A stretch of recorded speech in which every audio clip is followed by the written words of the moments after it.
Simon & Schuster Audio presents Man Overboard, an Ali Reynolds novel by J.A. Jance, read by Karen Ziemba.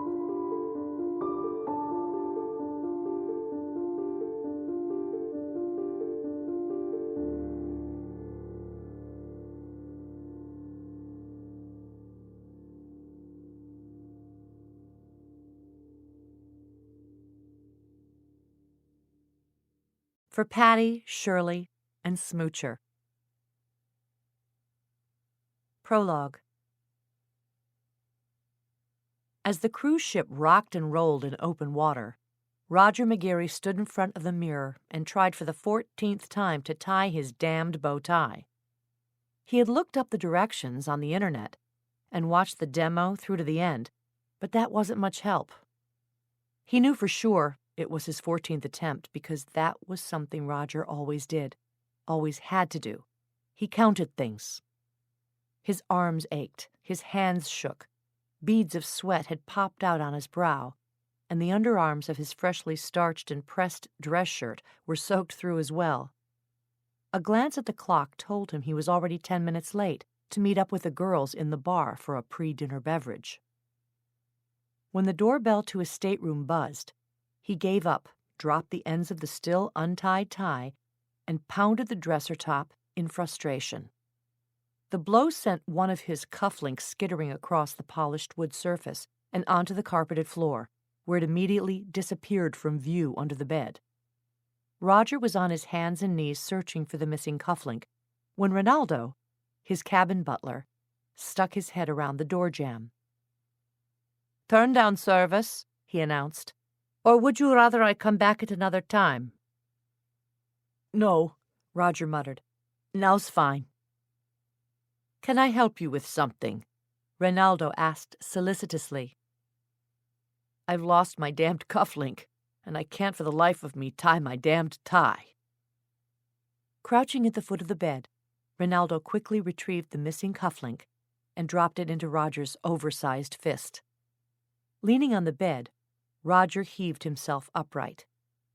"Thanks," he said. "Appreciate it." And he did. "As for the tie," Ronaldo offered, "I'd be happy to help with that and the cufflinks as well." Feeling embarrassed and self-conscious at his own obvious incompetence, Roger surrendered himself to Ronaldo's ministrations. It took only a matter of seconds and a few deft movements on Ronaldo's part before the tie was properly tied. The butler stood back for a moment to admire his handiwork. "Cufflinks next," he said, and Roger handed them over. Once the cufflinks were fastened, Ronaldo retrieved the jacket from the bed and held it up so Roger could slip into it. The jacket settled smoothly onto Roger's massive shoulders as though it had been made for him, because it had. Aunt Julia had seen to that. "You're going on a cruise, Rog," she had told him. "You'll need a tux for formal nights on board, and by God, you're going to have one." A lifetime's worth of experience had taught Roger that arguing with Aunt Julia was a losing proposition. He'd gone straight out and ordered the tux. At Aunt Julia's urging, he'd also invested in a new sport coat and some big and tall dress shirts as well. "After all," Aunt Julia had counseled, "it's a 2-week cruise. You can't go down to the dining room in the same thing night after night." The big and tall shirts were necessary because Roger was a big man. Standing next to him, Ronaldo was tiny by comparison. Once the jacket was properly in place, the butler reached up and dusted off a tiny speck of lint before giving Roger an approving nod. "Very good, sir," Ronaldo said. "Take a look in the mirror." Turning back to face the mirror, where he'd spent the better part of 45 minutes battling with the tie, Roger McGarry was startled to see the reflection staring back at him. He looked, well, good. He'd never worn a tux before.